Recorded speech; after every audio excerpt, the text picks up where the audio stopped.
Hi friends, അപ്പം എല്ലാവർക്കും പുതിയ വീഡിയോയിലേക്ക് സ്വാഗതം. ഇന്നത്തെ വീഡിയോ നമ്മൾ കോയമ്പത്തൂർ കോവൈക്കുട്ടോളം വാട്ടർഫോൾസിലേക്ക് പോയിട്ടുള്ള വീഡിയോ ആണ്. അപ്പം എല്ലാവരും കണ്ടു നോക്കൂ. വീഡിയോ ഇഷ്ടപ്പെടുകയാണെങ്കിൽ ലൈക്ക് ചെയ്യാനും കമൻറ്റ് ചെയ്യാനും മറക്കരുത്. ചാനൽ സബ്സ്ക്രൈബ് ചെയ്തിട്ടില്ലെങ്കിൽ ഒന്ന് സബ്സ്ക്രൈബ് ചെയ്തേക്കൂട്ടോ.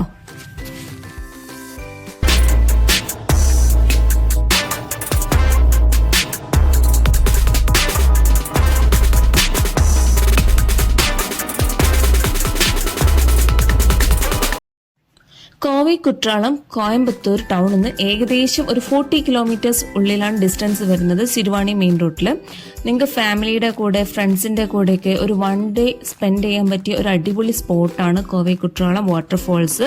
അപ്പോൾ നിങ്ങൾ കോയമ്പത്തൂരാണ് അല്ലെങ്കിൽ കോയമ്പത്തൂർ വരുന്നുണ്ട്, 1 ഡേ ട്രിപ്പ് പ്ലാൻ ചെയ്യുന്നുണ്ടെങ്കിൽ ഈ ഒരു സ്പോട്ട് ബെസ്റ്റ് പ്ലേസ് ആണെന്ന് പറയാം കേട്ടോ.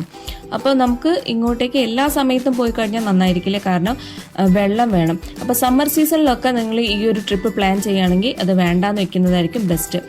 ഉള്ളിലേക്ക് പ്രൈവറ്റ് വെഹിക്കിൾസ് ഒന്നും അലോ ചെയ്യില്ല. നമ്മൾ മെയിൻ ഗേറ്റിൽ ടിക്കറ്റ് എടുക്കണം. പെർ ഹെഡ് 50 or 60 റുപ്പീസാണ് വരുന്നത്. അപ്പോൾ നമുക്ക് അവിടുന്ന് ബസ് ഉണ്ടാകും. ബസ്സിൽ നമ്മളെ കുറച്ച് ദൂരം കൊണ്ടുപോയി വിട്ടിട്ട് അവിടുന്ന് അങ്ങോട്ട് നടന്ന് പോവുകയാണ് വേണ്ടത്. ബസ്സിൽ കയറുന്നതിന് മുന്നേ അവർ നമ്മൾ ബാഗ് എന്തെങ്കിലും എടുത്തിട്ടുണ്ടെങ്കിൽ ഫുള്ളായിട്ട് ചെക്ക് ചെയ്യും. എന്തെങ്കിലും പ്ലാസ്റ്റിക് കണ്ടെയ്നേഴ്സ് ഉണ്ടോ അതൊക്കെ നോക്കും. അവിടെ നിറയെ ഷോപ്സ് ഒക്കെ ഉണ്ട്, നമുക്ക് ഫുഡൊക്കെ വാങ്ങിക്കാൻ പറ്റിയ നിറയെ ഷോപ്സ് ഉണ്ട്. അതുകൊണ്ട് തന്നെ കുറേ കുരങ്ങന്മാരും ഉണ്ടാവും. അപ്പോൾ ആ കുരങ്ങന്മാരൊക്കെ ഉള്ളതുകൊണ്ട് തന്നെ കുട്ടികളൊക്കെ ഉണ്ട്, അവരുടെ കയ്യിൽ ഫുഡൊക്കെ ഉണ്ടെങ്കിൽ അവരത് തട്ടിപ്പറിച്ചെടുക്കും. അപ്പോൾ അതൊക്കെ ഒന്ന് ശ്രദ്ധിക്കുക. ഇവിടുന്ന് ബസ്സിൽ വേണം പോകാൻ. ബസ്സിൽ പോകുന്ന റോഡ് കുറച്ച് ഇതായിട്ടുള്ള മോശമായിട്ടുള്ള റോഡ് തന്നെയാണ്. ബാക്ക് സീറ്റിലാണ് ഞങ്ങൾക്ക് സീറ്റ് കിട്ടിയത്. അതുകൊണ്ട് ഭയങ്കര ബുദ്ധിമുട്ടായിരുന്നു ബാക്ക് സീറ്റിൽ ഇരിക്കുമ്പോൾ. ഫ്രണ്ടിലൊക്കെ ആണെങ്കിൽ കുഴപ്പമില്ല, അല്ലെങ്കിൽ സ്റ്റാൻഡിങ് ആണെങ്കിൽ വലിയ കുഴപ്പമില്ല കേട്ടോ. അപ്പോൾ നമ്മളെ കുറച്ച് ദൂരത്തിൽ അവർ കൊണ്ടുപോയി വണ്ടിയിൽ ഇറക്കി വിടും. അവിടെ നിന്ന് നമ്മൾ അങ്ങോട്ട് നടന്ന് പോവുകയാണ് വേണ്ടത്. നല്ല ഭംഗിയുള്ള സ്ഥലം കേട്ടോ. പോകാൻ പറ്റുകയാണെങ്കിൽ തീർച്ചയായിട്ടും പോകേണ്ടതാണ്.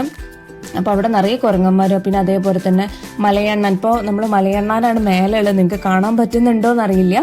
അപ്പോൾ അതിൻ്റെ മേലെക്കൂടെ ചാടിക്കൊണ്ടിരിക്കുന്നത്.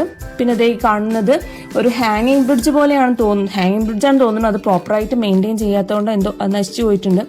അപ്പോൾ പോകുന്ന വഴിക്ക് ഇങ്ങനെ നിറയെ മലയും കാടും മരങ്ങളൊക്കെ ആയിട്ട് നല്ലൊരു ട്രെക്കിങ്ങിന് പോകാൻ പറ്റിയ പോലത്തെ നല്ലൊരു പ്ലേസാണ്.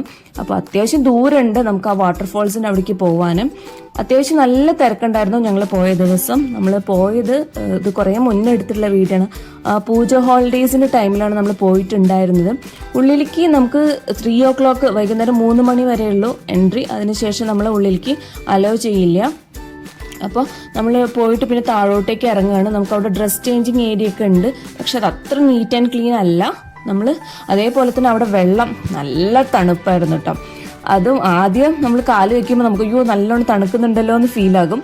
പിന്നെ നമ്മൾ അതിലേക്ക് ഇറങ്ങിക്കഴിഞ്ഞാൽ നല്ല രസമാണ്. ആ ഭാഗത്തേക്ക് നമുക്ക് പ്ലാസ്റ്റിക് ആയിട്ടുള്ള ബാഗ്സ് ഒന്നും എടുത്തിട്ട് പോകാൻ പാടില്ല. നിങ്ങൾക്ക് പോകാൻ പറ്റുകയാണെങ്കിൽ വെള്ളത്തിലൊക്കെ ഇറങ്ങി കളിക്കാനും നല്ലൊരു സ്പോട്ട് തന്നെയാണ് കേട്ടോ. അപ്പം നിങ്ങൾ പോകാൻ സാധിക്കുകയാണെങ്കിൽ നിങ്ങൾ പോവുക. അത്യാവശ്യം ദൂരം നടക്കാനുണ്ട്. ഒരു ഫുൾ ഡേ നമുക്കൊരു മോർണിംഗ് ഒരു 10 o'clock ഒക്കെ പോവുകയാണെങ്കിൽ നമുക്ക് ഫുൾ ഡേ അവിടെ സ്പെൻഡ് ചെയ്തിട്ട് അങ്ങനെ വരാം. നല്ല തണുപ്പാണ് വെള്ളത്തിന്. പിന്നെന്താ നമുക്ക് കാടും മേടൊക്കെ എൻജോയ് ചെയ്യാം. ഞങ്ങൾ ഇതേപോലെ അങ്ങോട്ട് ഇറങ്ങിയിട്ട് പിന്നെ കുറേ നേരം വെള്ളത്തിൽ കിടന്നു. ഒരു 1-2 മണിക്കൂർ വെള്ളത്തിലിറങ്ങി കളിച്ചു നിന്നിട്ടാണ് നമ്മൾ തിരിച്ചു പോകുന്നത്. അപ്പോൾ വരുന്ന വഴിക്ക് ഇതേപോലെ തന്നെ നമുക്ക് അവിടെ നിന്ന് ക്യൂവിൽ നിന്നിട്ട് വേണം ബസ്സിൽ കയറാൻ. അപ്പോൾ നമ്മൾ ഇതൊക്കെ കളിച്ചിട്ട് വെള്ളത്തിലൊക്കെ കളിച്ചിട്ട് അത്രയും ദൂരം തന്നെ തിരിച്ചു നടക്കണം. അപ്പോഴത്തേക്ക് ആകെ ടയേർഡാകും. പിന്നെ തിരിച്ച് ഇതേപോലെ തന്നെ ബസ് കയറാൻ നമ്മൾ ക്യൂ നിൽക്കണം. അവിടെ നിന്ന് ഇതേപോലെ ഓരോ ബസ്സായിട്ട് വരും, നമ്മളെ പിക്കപ്പ് ചെയ്യും. നമ്മൾ എവിടെ നിന്നാണോ അവർ കയറ്റിയത് അവിടെ തന്നെ അവർ കൊണ്ടുപോയി ഡ്രോപ്പ് ചെയ്യും. പിന്നെ അവിടെ നമുക്ക് നമ്മുടെ വണ്ടി എടുത്തിട്ട് വരാവുന്നതാണ്.